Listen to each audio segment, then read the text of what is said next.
Hi, good morning, everyone. My name is Vanessa Candeias. I'm the head of Global Health and Healthcare at the World Economic Forum, and it is my pleasure to welcome you to our session on the future of hospitals. And this session is very closely linked to our work on shaping the future of health and healthcare. So let me start on a positive note. If we look at the global health indicators over time, if we look at maternal and child mortality, if we look at life expectancy, those have been improving. However, we have a very long road ahead. When we look at the 70% of global deaths are coming from non-communicable diseases. If we look at that and realize that nearly 100 million people per year are pushed into poverty because they have to pay for their healthcare out of pocket. If we recognize that nearly half of the world's population still does not get access to a basic package of healthcare services, it tells us that we still have a very long road ahead. And if we want to be delivering on the needs of populations, on the needs of individuals and families, we need to transform the healthcare system, and we need to transform how we think overall about the care delivery. So likely we have to move from a hospital and curative system to a communitive and preventative system. We need to move from a silo vertical system to one that looks at multi-stakeholder and multi-sector cooperation. And we need to move from a fragmented and sometimes paper-based system to one that is fully integrated and has data interoperability and data-informed decision-making. And so what I hope is that our panel this morning helps us get to some of the how can we get through these transformations. And so without further ado, let me hand over to the moderator, Helen Clark, former Prime Minister of New Zealand, who will be the moderator for the session. Thank you, Helen. Thank you, Vanessa, and also a former health minister for my sins. But thank you for the leadership you and the WEF are giving on health issues.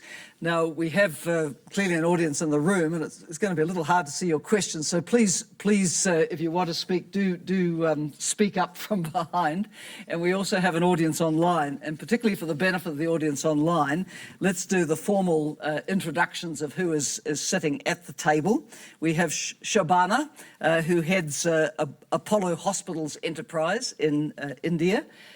We have sitting immediately here, we have Jeff Van Houten from Royal Philips. We have Prasanth Mangat, who is also a healthcare provider based in UAE. We have Nancy Brown from the American Heart Association, and we have Stephen Klasko from Jefferson Health USA, who also doubles as a doctor. Just to frame a little bit further from what Vanessa has said, with my background in politics and looking at resource allocation, of course, health is always one of the most challenging areas because there's an infinite amount of what you could do, but the money is never infinite. So you're always looking at what's the best use of the health dollar, and how do we minimise hospital admissions and lengths of stay? How do we support primary prevention? How do we support secondary prevention? How do we make our hospitals more effective? What's the role of technology? All the issues that we have a ton of expertise around the table on today. So in our discussion before, we thought we'd start with the people who have a background in health and in the advocacy around prevention and management of heart disease. Then we'll come to the providers, and then we'll come to the technology people. So that's going to be our structure. So I'm going to start with you, Stephen, and you've kind of framed a question for us in the green room along the lines of, well, what would our jobs look like in the future? So over to you. Yeah, I feel like a panel on the future of hospitals is a little bit like asking folks what was the future of retail after Amazon started. And I had my wow moment when I was at Standard & Poor's and they downgraded the entire nonprofit healthcare provider system, because what they said is, if you folks don't disrupt, you're going to become a commodity. And I think it's really a math equation. 40 years ago, Bill Kissick from Wharton wrote a book called Medicine's Dilemmas, Infinite Needs, Finite Resources. Sound familiar?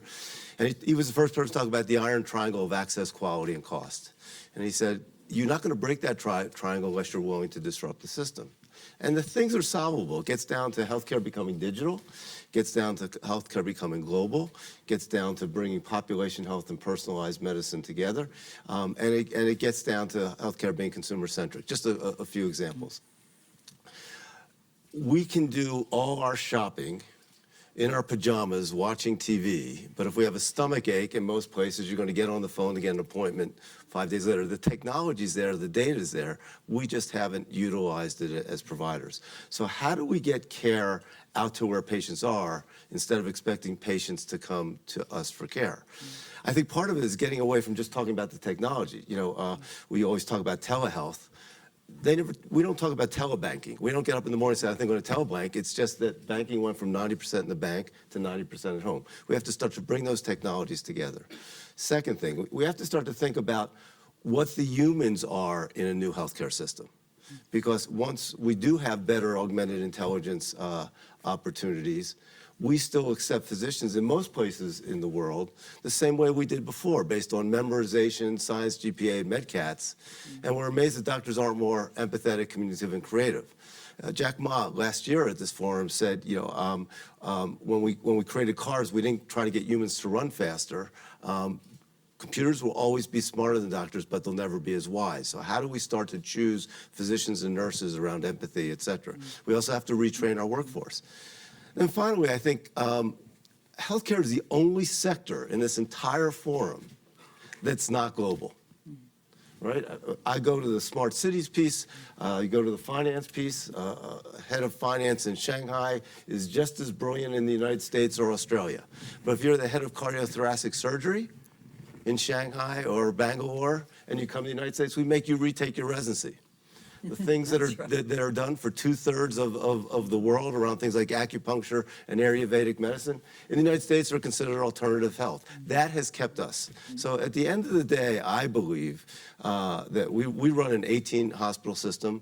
I believe that we will start to be paid based on how healthy our population is versus how many people come in to fill our beds. And I think that that's a revolution that has to start now. We have to align some of the payment models. The last thing I'll say is there's a great Upton Sinclair quote that said, it's hard to get somebody to do something when their salary depends upon them not doing it. And we have a lot of that in policies where we talk about population health, but we still pay people to have acute care in hospital beds. Yeah. There's kind of maybe an evolution of the capitation payment model for primary practitioners, which a number of countries have, but it's never really been taken to the whole health system, as it were. Nancy, bringing you in from American Heart Association.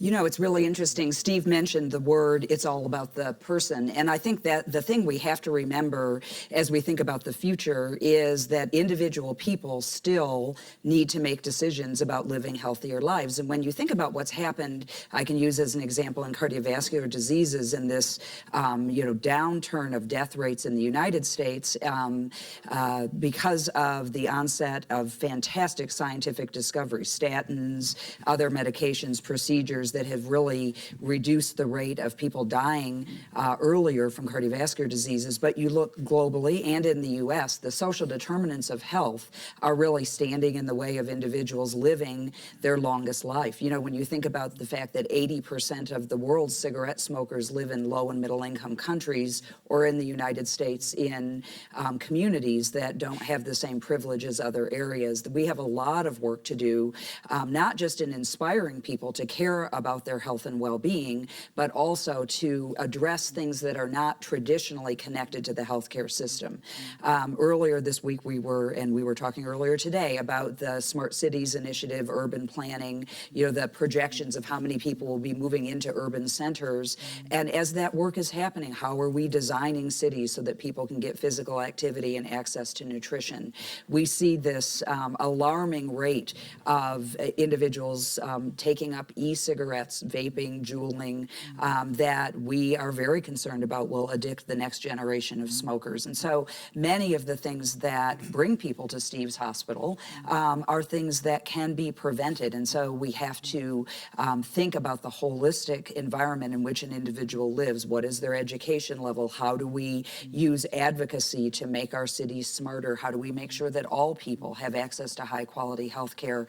These issues will continue, unfortunately, to be front and center, so that as Franz is creating state-of-the-art technology for our healthcare systems and for us as individuals to manage our own lives, we at the American Heart Association worry a lot that in the U.S. and globally, not all people will have access to this state-of-the-art technology. And so we really need to think about that when we think about the future. And Nancy, what you've done great is really going at that 80% of health that doesn't happen at the hospital. Right. Because as technology got better and we did a better job of taking care of somebody who had a heart attack or a stroke, you said, I'm going to go right after that 80%, Right. which frankly, the doctors hadn't been concentrating on. That's right. And, going after the 80% makes a big difference. And that happens by inspiring people. It happens by helping to make sure all people have access. And it happens through advocacy and public policy. If you can't help an individual change their behavior, if you change the system around them, look at just what's happened with Clean Indoor Air Acts in the U.S.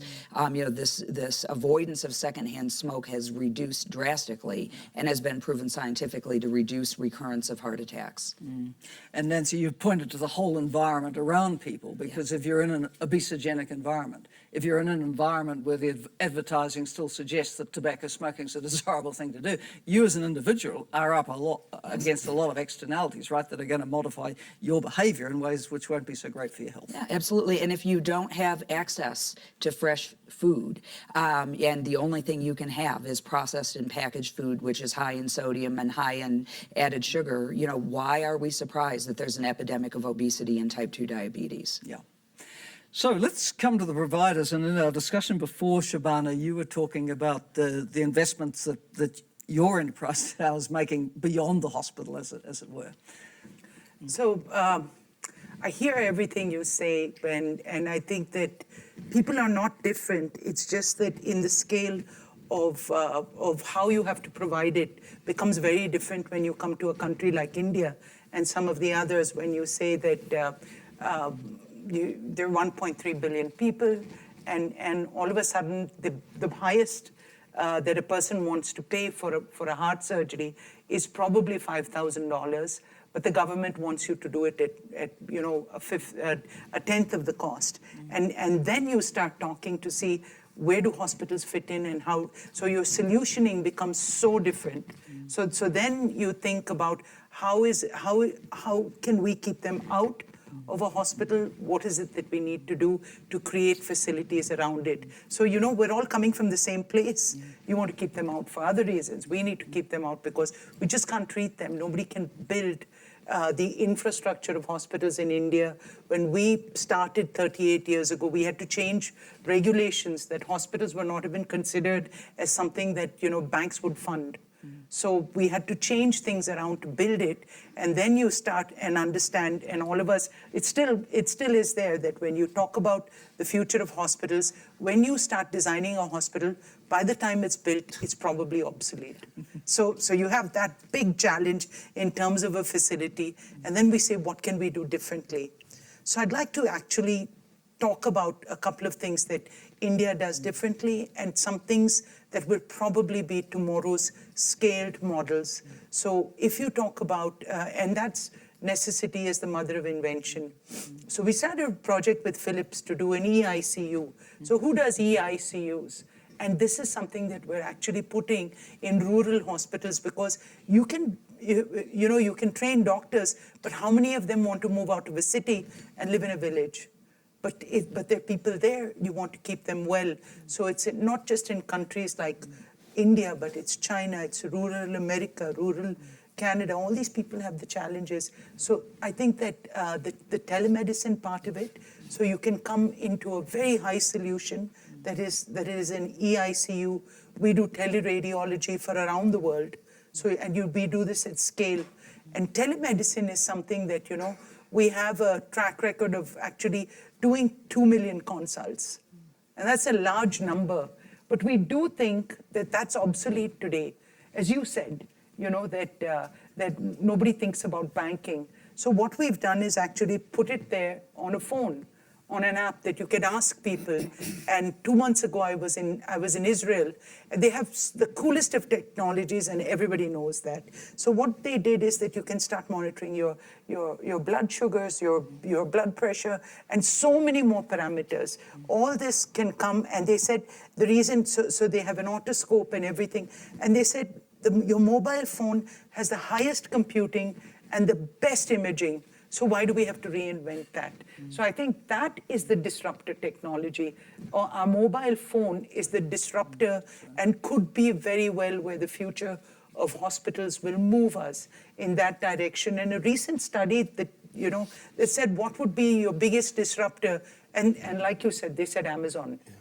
And Amazon hasn't even got into the act. Apple at least has, they have the phone that is doing so many things. And in that, they said, technology will disrupt hospitals by 30%, insurance by another 32%, and all the others. So, this is what we're looking at. We're looking at finding solutions, for population, for scarcity, and also for the wonderful technology we have in disruption. So we truly live in exciting times. So maybe for Vanessa, this would be a good topic for next year's forum. Instead of going self-driving cars, we could have self-healing humans. Right, there you go. That could happen. Yes. As long as you can make it affordable. Prasanth, how does this resonate with your provision based Yeah. in UAE? Thank you. Definitely, I go with Sunita's view. We are an organization who are active for the last 45 years in various economies. We are a decently large player in developed markets, including UK, Spain, and Italy. And we also have been, concentrated on GCC, where we control 1/3 of the market of the GCC, which is having higher purchasing power. And we also have been recently very active in market like Africa. So to me, when I look at the entire healthcare problem, I divide that healthcare problem into 3 set of problems, which sometimes we discuss with Philips on this particular subject. It's not in the order of importance, but if you look at, there is a percentage of population in the world who pay from their pocket, who are affluent, who have the money to pay, who want the best of the best. So this, if you look at it, providers like Sunita or me in that market, to a certain extent, they are subsidizers for a larger platform for us. Then for them, the problem is different. From their perspective, whether I'm getting value for money, from a healthcare provider like us who are working in that environment, most of our healthcare resources are sucked by these high value paying customers. So how will you balance your healthcare resources to the other set of people? Then you also have a second set of problem that comes out from maybe around 25-30% globally, but some economies like maybe in US or maybe in UAE, where we have 90%, which is sovereign, directly, indirectly supported insurance programs, where sustenance of healthcare is primarily focused on how government can continue to fund this premium of insurance companies. There, the entire sustenance comes into the fact that we need to make sure that government should be able to pay for that for a longer period of time. If government system fails, none of us, the private healthcare providers, won't be able to work. The investments go completely futile. So we need to identify that problem, and how can you do that? That is where we believe this entire telemedicine, the teletechnology, like, exactly what Sunita said, we also work on ICU, tele-ICU. We also started the telepathology, whereby, the resources move. So if you look at it from a healthcare perspective, there are 2 cost elements which comes in. One is your consumable drugs on one side, 2 is your human resources. How can you optimize or maximize these 2 expenditure definitely is a key in the success of the second set of problem.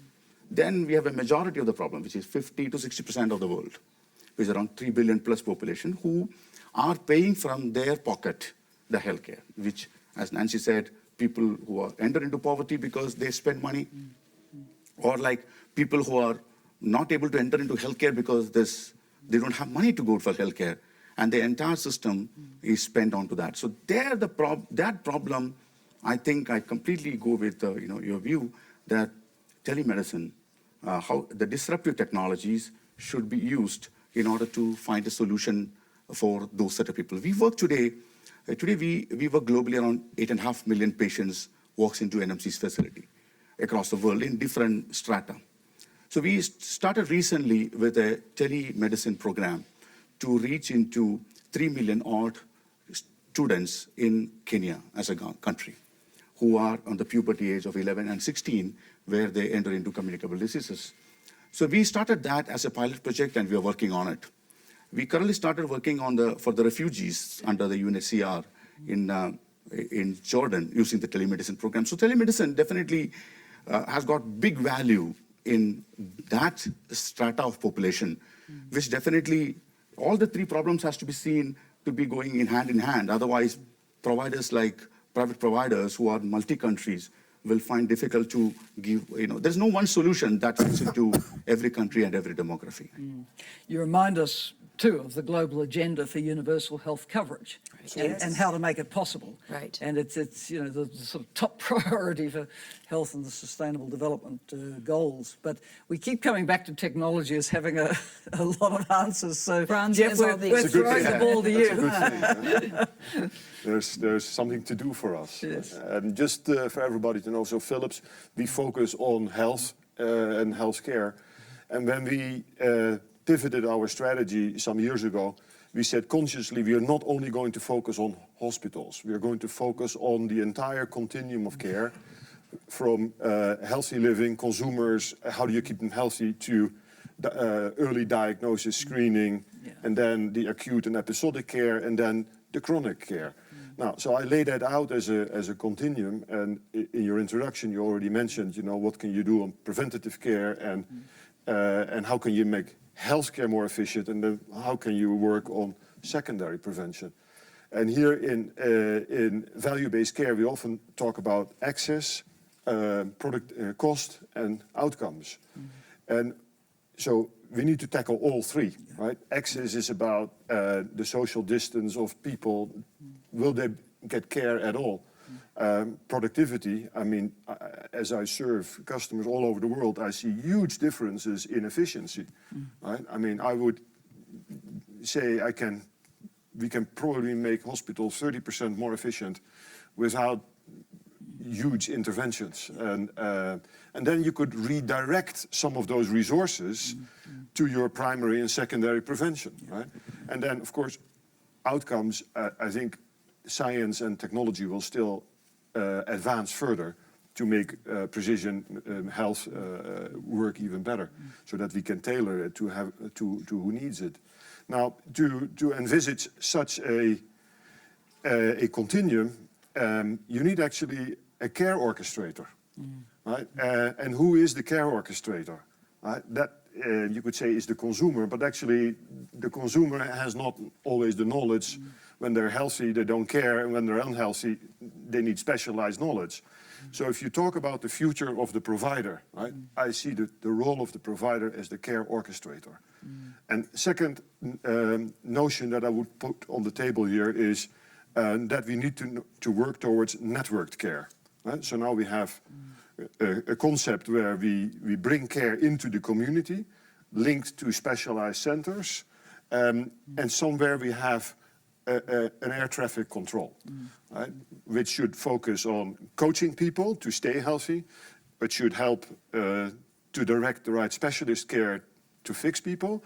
And if they have a chronic care, how do we support them to live at home in the community with a chronic issue without all the time having to go back to the hospital?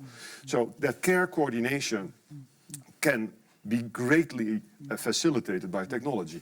We already heard how access to specialist care in remote areas can be done via telehealth, teleradiology, telepathology, eICU, which brings doctors into contact with patients in remote areas. But we need to take this a whole lot further, right? Where we get longitudinal information about patients. Which means we need to slide all the silos of information, which is a horrendous issue today, where we don't get a holistic view of patients when they come. And so there is an informatics opportunity and challenge, right?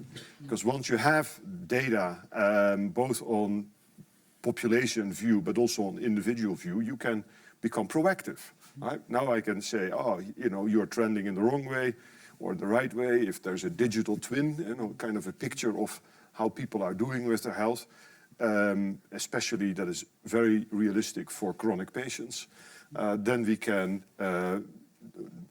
exercise that role of the care orchestrator much better. We can be proactive rather than reactive.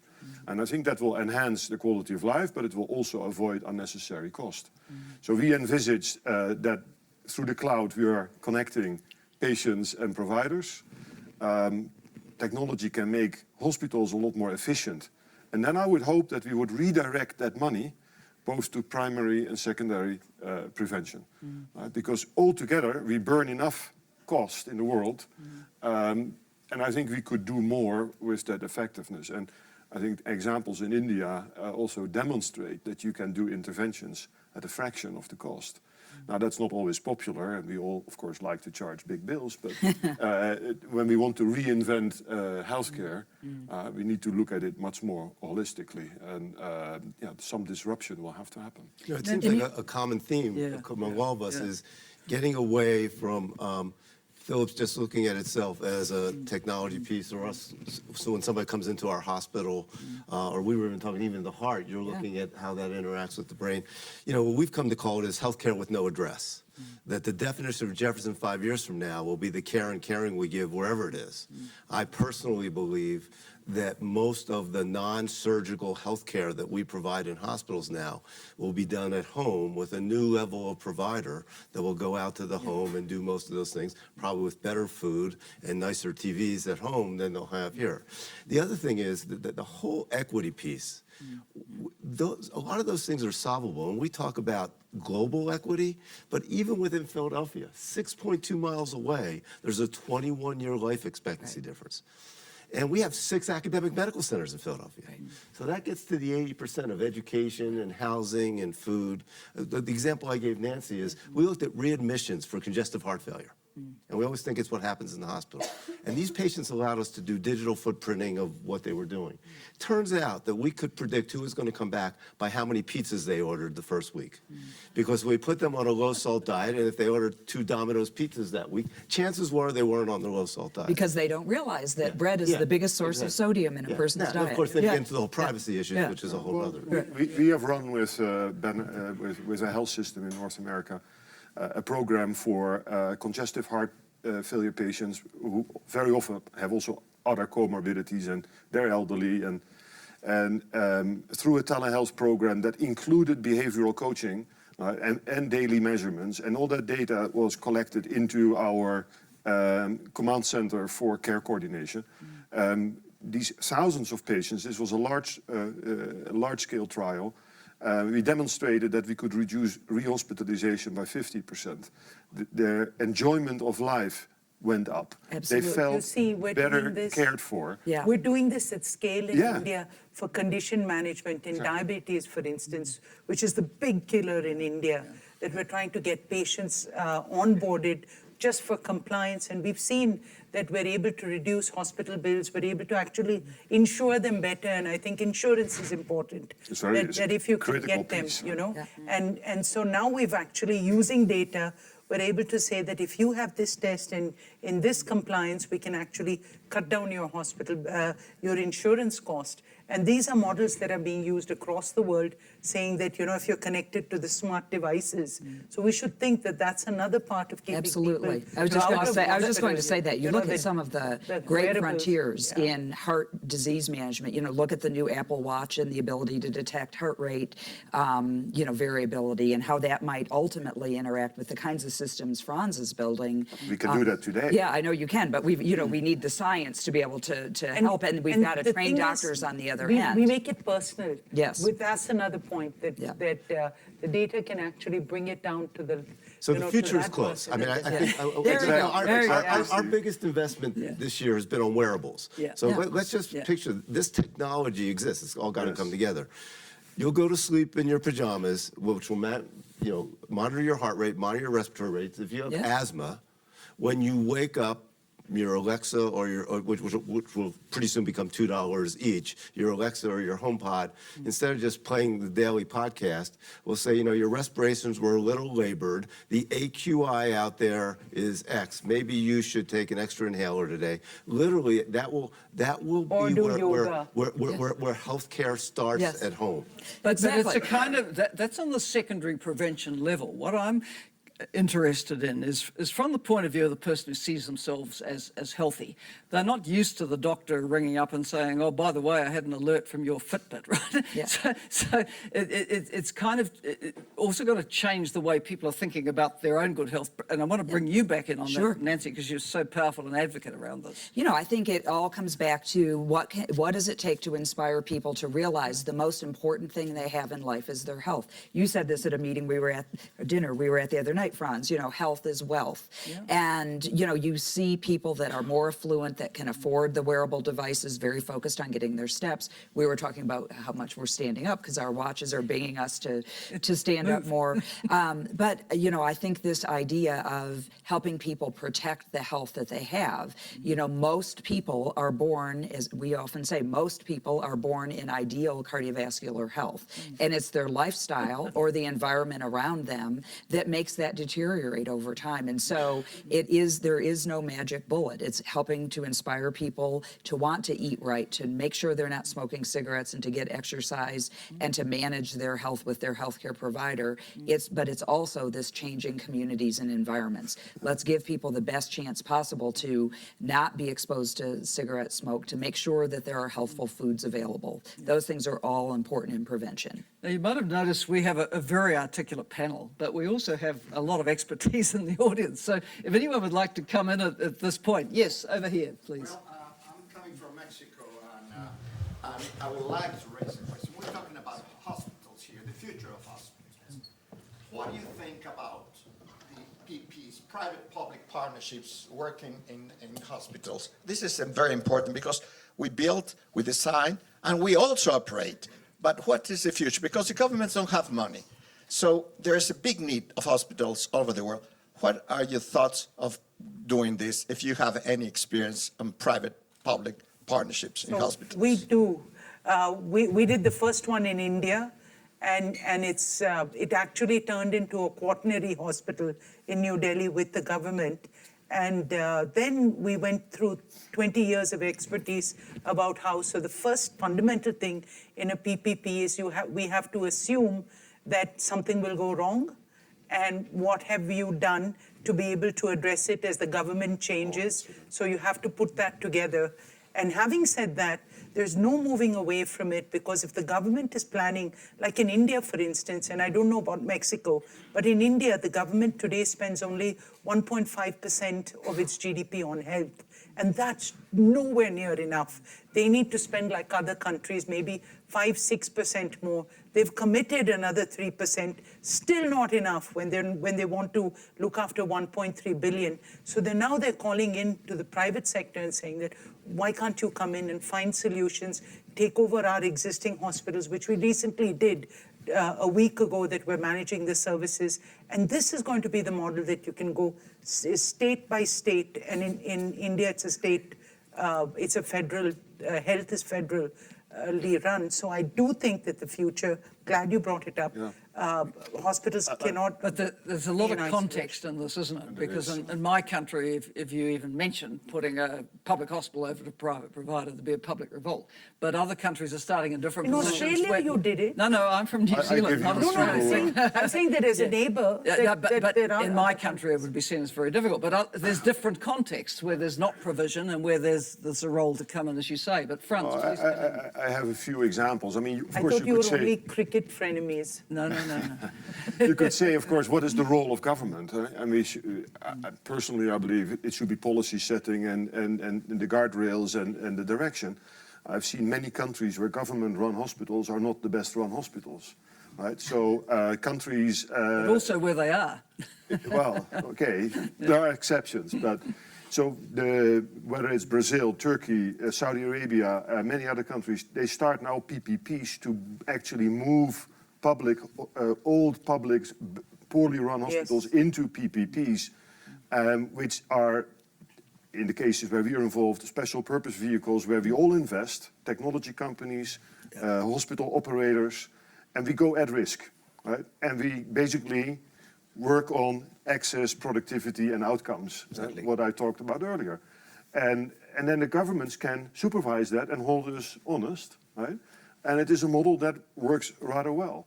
And I think this is a way to modernize healthcare in all those countries that, and also free up then resources to actually do more on the population. President? Yeah. So in this particular case, you know, exactly, I go with exactly what Frans is saying.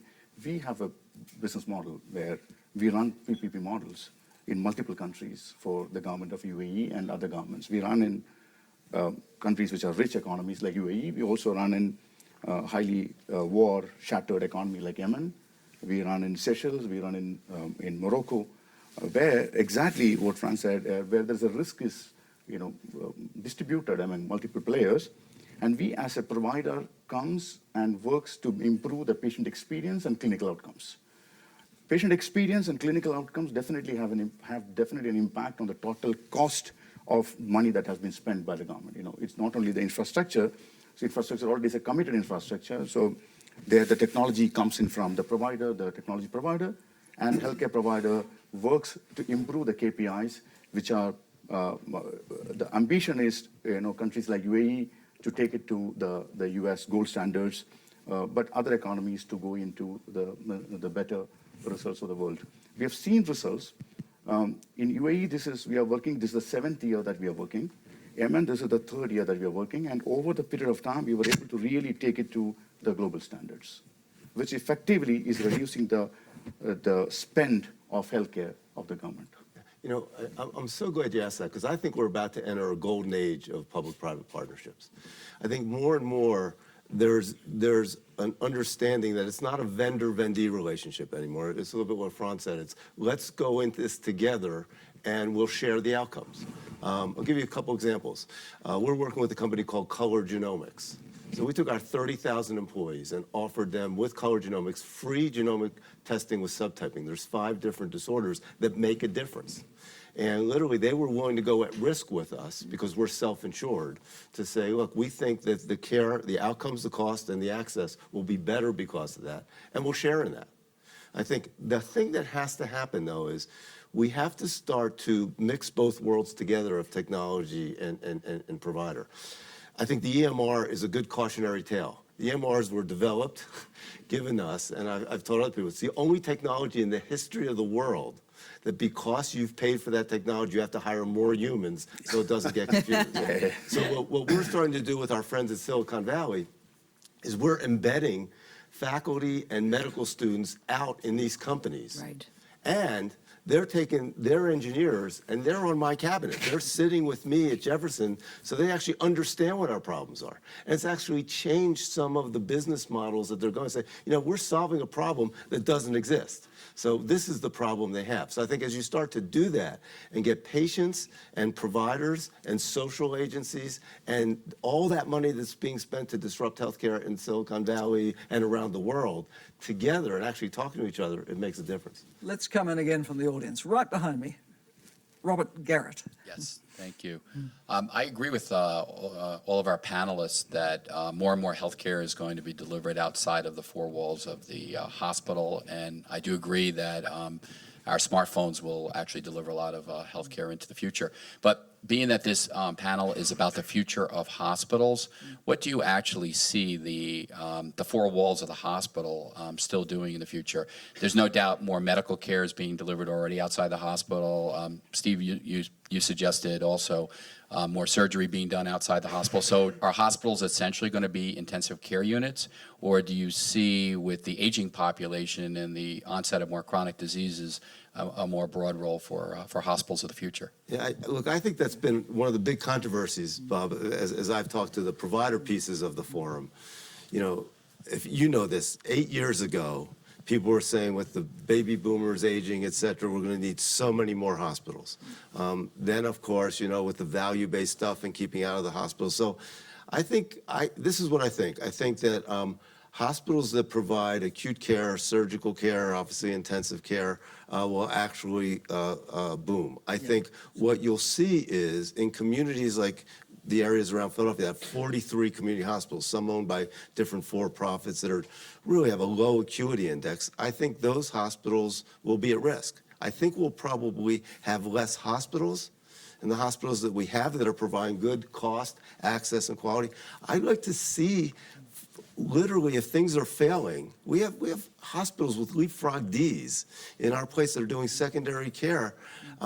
Those hospitals need to, frankly, fail, and other hospitals are running 60% census rates. So I think we'll see less hospitals. I think we'll see some retraining of some of those nurses and other healthcare providers. Our #1 college at Thomas Jefferson University is the College of Emerging Health Professions. What jobs can we start to give certificates for that don't exist today? Home nurses, community health ambassadors, et cetera. But, you know, in a great system like yours, I think what will happen is you'll sort of create a continuum of care across your hospitals so that they're doing the right procedure for the right patient at the right time. In that context, also technology will start playing a role. I call it the air traffic control of healthcare, right? Where you will have your clinical and operations planning, and if we can predict that patients will come in rather than they show up at the emergency room, you can also start planning where they need to go. Should this patient go to your tertiary center, or should we rather have them in the community in a cheaper bed, while you can still, through telehealth, give specialized care to that secondary location. But that means that the whole network becomes a networked care organization. Unscheduled care, I mean, can happen today. We are now moving almost 70% of our non-trauma, non-ambulance patients out of our expensive and efficient ED.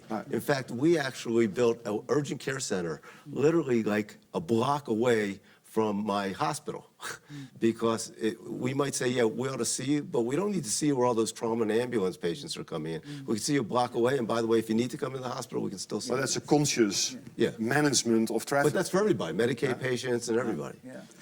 But I think that I can't agree with you more that hospitals will happen, but the rate at which it will happen is very different based on countries Exactly. with this. So you know, it might happen faster for you all. It'll definitely happen in India, but the rate of what we need first, you have to serve that, and then we can move on That's to that. because you didn't have as many, you didn't have the hospital boom. So the future, I think, has to be tiered. Context specific Yeah. again. Because, exactly, if you look at it, one is availability of hospital. In America may be an exception, or the UK and NHS may be an exception. But in economies where we work, we have seen that one is availability of money. Exactly what Sunita said about India a few years back.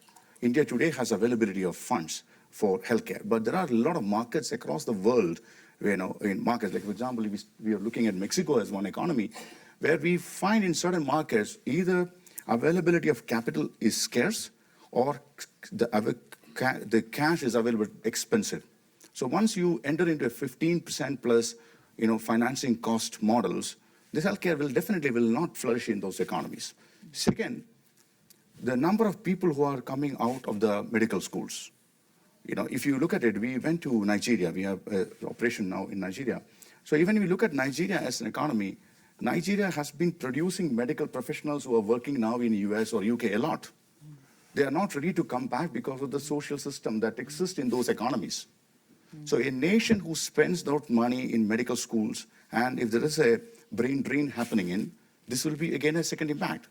Third, extremely simple, but lack of clear water, good drinking water in those economies. Whatever we try, we talk about genetic screening globally, we talk about preventive mechanism for the effluent rich of the 1 billion.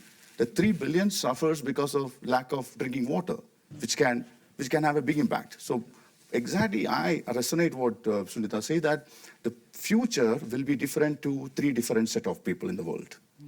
Somebody like in US, it may be in a different manner, but those developing economies like in Saudi Arabia or like India will have a different issue, but those coming from certain other parts of Middle East, some North Africa, from the West Africa, or some part of Latin America, definitely will have completely different problem that has to be, so the future of healthcare has to be seen in three different manners. But I think those three sets of people exist in every one of our countries. Exactly. So- So, so- you know, that's we, right. we brought one solution, Absolutely. one solution which on this particular subject. We started working with Cincinnati Children's Hospital or like Boston Children's Hospital, which also is going, or like we start working with the UK big NHS system, where there's definitely a cash trap in the system. You know, either government has to pay, academic institution doesn't have money to, like exactly what you said, the NGO funding is coming down, nobody's ready to put on money on those activities.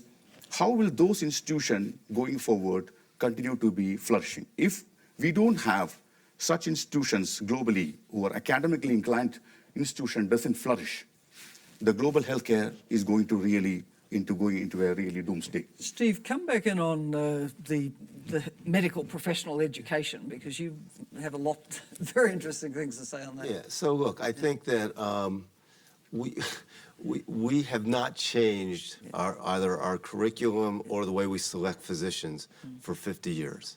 And I think, so the simple fact is we're talking about all this predictive analytics, genomics, augmented intelligence. That's hardly in the medical school curriculum. By the way, there's almost no population health in most medical school curriculum, at least in the United States and in the UK. In fact, I gave this talk to one of the top 10 medical schools in the country, and I was talking about quality and population health and food. And the dean was upset that I said they don't do enough. He said, you know, we have a whole day the third year on population health. And when you think about how ridiculous this is, think about how ridiculous this is, that most of these folks that apply to schools major in chemistry or biology, take 4 years of just learning chemistry or biology. Then the first 2 years of medical school is sitting in a classroom, chemistry and biology, doing multiple choice tests. We merged our 192-year-old health science university with a design university. And we have this thing with Princeton where we're taking kids after their first year of Princeton, and we're saying, you have to major in something cool. You know, not chemistry, not biology. It could be anthropology. It could be French art. Just become a good person. Take the minimum amount of science courses you have to take, and then you'll get into Jefferson after your 4 years, and they get an MD, Master's in Design, because we merged with a design school. The second thing, real quickly, is that we have to retrain our workforce, because we think in departments. In order for any of this stuff to happen, and we're going to bring care to patients. Patients don't think in departments. If you have a headache, you don't think, God, do I have a neurosurgical headache, a neurologic headache, a psychiatric headache, or a family practice headache? But in most places around the world, you have to go to 4 different doctors. We got an ALS Center of Excellence for one simple reason. And this sounds so simple. We actually brought everybody, when the ALS patients came in, and if you think about folks with ALS, we actually brought everybody down to where they were. And the place that had the Center of Excellence in Philadelphia made them go to each different floor, because the neurosurgeons wouldn't be caught dead on the floor where the neurologists were, because they didn't like to mix those things. So I think we need a fundamental retraining of the humans, because we're going to have robots next to us. Right. And we've trained doctors to be really good robots. It doesn't make any sense.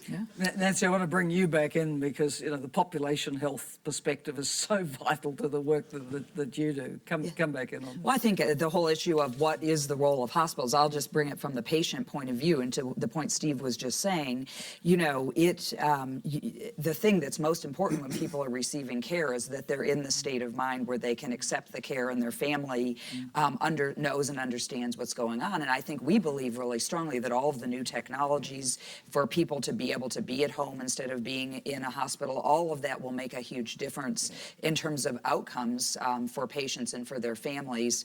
You know, having people in a hospital where they're being shuffled around and nobody understands and things aren't clear, that really is not good for outcomes. The other thing I want to mention is the organization that writes guidelines in the United States for cardiovascular disease, for stroke, and for all of the risk factors, you know, blood pressure, cholesterol. You think about how positive this new healthcare system that we're envisioning today can be for the implementation of guidelines, which ultimately are being put in place so that patients can live long and healthy lives.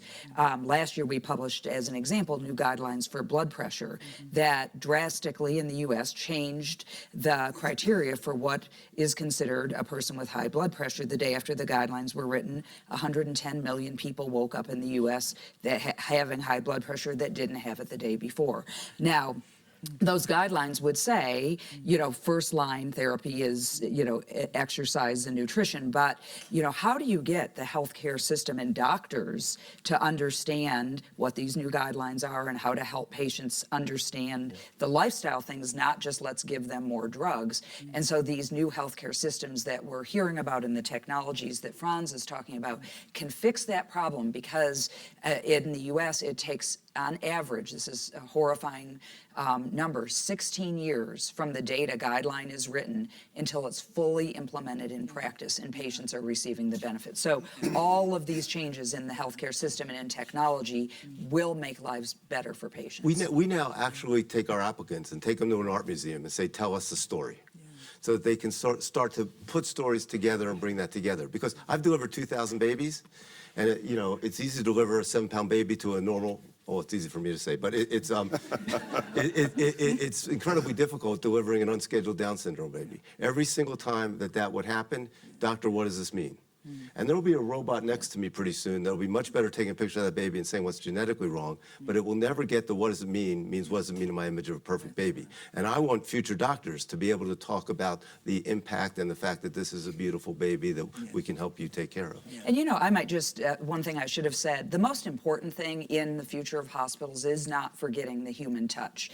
And nothing is more important to a patient than having a nurse or a healthcare provider sit next to them and hold their hand and describe what is going on and helping people through that experience. We should never forget that the walls and the technology matter. And I think the future of hospitals, if we had to say it, would be using all the technology to allow the humans to spend more time with the patients. With the patients, with the, because right now it's so. And that's possible. It's not enough, But the design, let's say, some of the faults with the current EMRs are that they are claim systems and they take time away from the patient, right? Yes. Whereas if we have much more context-specific technology with AI, we can automate a lot of jobs and make time available for the patient. And you don't want to miss things. Well, you can build in checklists. That's what technology is right? about, not to be, to be able to diagnose fast. Yeah, That's the most frustrating for a patient. Right.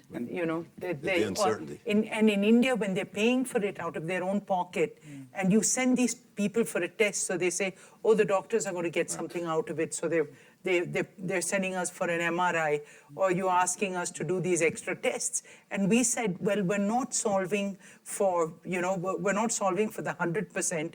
We're solving for even that 1% if we miss it and they go into an event. That for them is 100%. Right. So I think that hospitals of the future should be way more caring and clever and accurate about diagnosis and doing it. The variance of care Yes. between hospitals, but also between practitioners within a hospital is huge.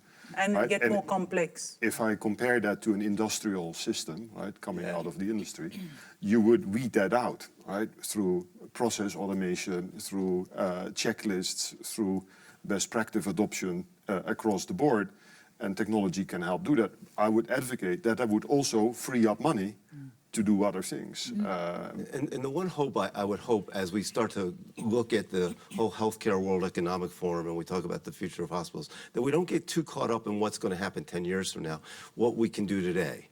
Because at the end of the day, things haven't changed enough globally. There's a quote I like to use from the NBA where Jason Kidd went to Dallas Mavericks and he said, I'm going to turn this team around 360 degrees. We do a lot of turning things around 360 degrees. We have this technology, we have the human touch, we have great leaders, but we haven't made enough global outcome change because we haven't concentrated on those social determinants of health. If you exactly, that same exact point, from this, when you look at it, I run more than 30, 35 hospitals across the world. The last few years, we have been really working on using something like Lean and things like that to standardize your procedures. Today, some of the most of the procedures are highly standardized, like how you work in industries, in manufacturing sectors. And then maybe over time, if I claim myself to be successful as a healthcare CEO, I'll say that all the procedures are standardized. But that only solves a portion of the global problem.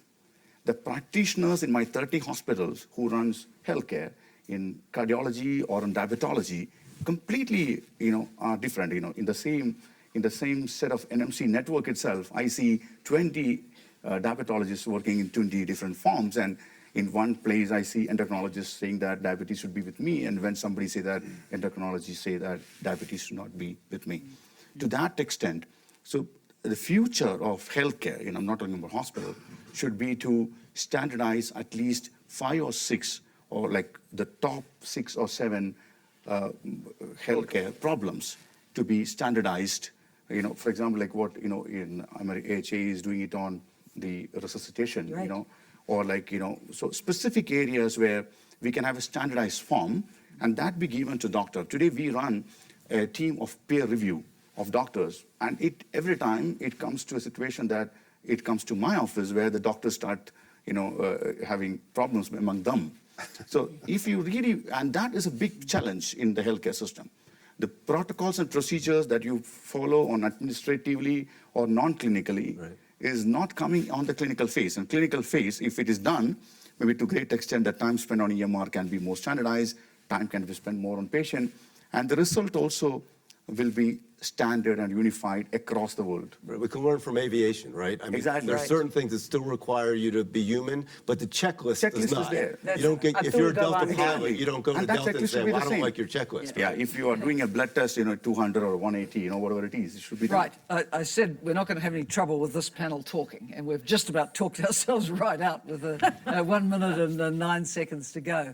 So really to kind of bring it to a head, I completely agree with what Steve said about the future of the hospital, certainly for a society like mine and like yours, that it's going to be the acute, it's going to be the intensive, it's going to be the emergency, and then we're going to depend on a whole spectrum of other things happening to support the home care, perhaps the less intensive community-based facility, the training for the people who are going to be doing that, the role of technology. But then we also have the other context where countries actually don't have enough hospitals yet at all, or services, and that's got to be built, perhaps informed by the trajectory that the hospital system's gone But we'll in other still societies. have elements of this. Absolutely. And technology, regardless of the Exactly. context, rich country or poor, is going to have such a huge influence in diagnosis, prescription, support of the patient and so on. So thank you. Fantastic panel. Please give them all a big hand. Thank you. Thank you.